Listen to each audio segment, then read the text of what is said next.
Hello, good morning. I'm coming to you at a slight Dutch angle, I think. No, maybe the other way. From College Station. First question today, actually, it's two questions from Daryl. So, asking for more information about the hydroxychloroquine thing and why, in general, I'm not all that keen on it. So it's coming from a preprint that was done through the Veterans Administration hospitals and first publicized on military.com, military.gov, whatever is the actual military website. And so this is US government data, and I will post the preprint on there. It is out on medRxiv. I am not sure whether that has actually been formally published yet.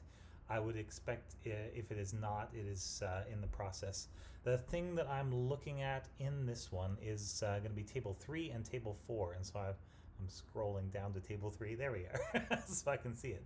Okay, and so the rationale here is that they took a bunch of patients who came into the VA hospital, and they gave them the best treatments that we knew how to give at the time, which were either hydroxychloroquine or hydroxychloroquine and azithromycin. This is the antibiotic.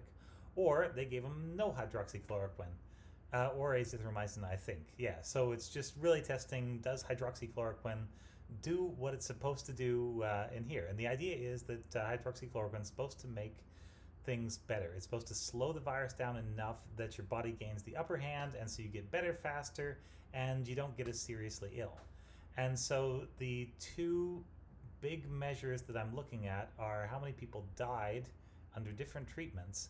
And so the deaths are in table 3, and you've got 11% died when they were not given hydroxychloroquine, 22% with hydroxychloroquine and azithromycin, and 27%, almost 28%, with just hydroxychloroquine.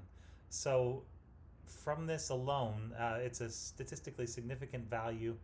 It is very strongly suggesting that hydroxychloroquine pushed some people who would have survived and made them into people who died from this. And yeah, that's really sad.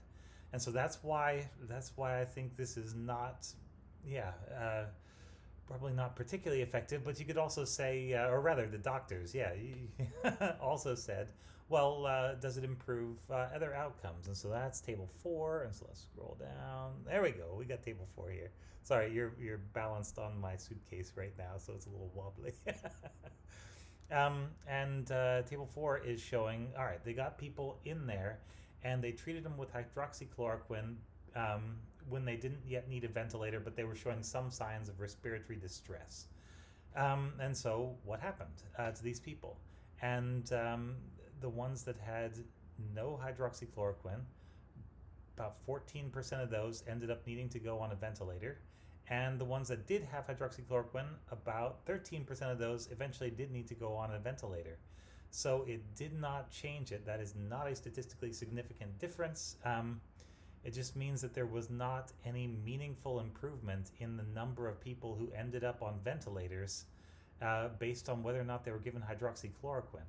Now, there are other studies out there that show that people who have mild disease do tend to clear the virus perhaps a day sooner if they're on hydroxychloroquine treatment, but all of those studies are also pretty small, and they are not randomized. They're not as well controlled as this study is, which, yeah, is just the grain of salt you have to take with them. It's all data, and it all fits in somewhere, but stuff like that can make it a little bit harder to interpret. So that's where this is coming from, and there are a couple other papers. I'll see if I can dig those out later. I've got to run for a meeting this morning.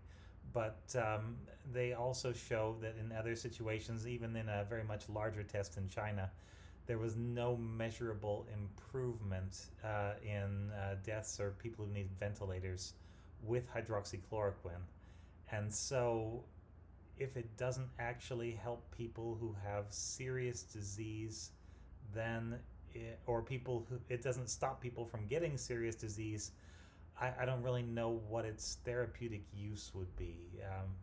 Yeah, again, I'm not a physician, so there could be people that would have different views on this, but as a scientist, I am not seeing any data that says that this is something that will probably work.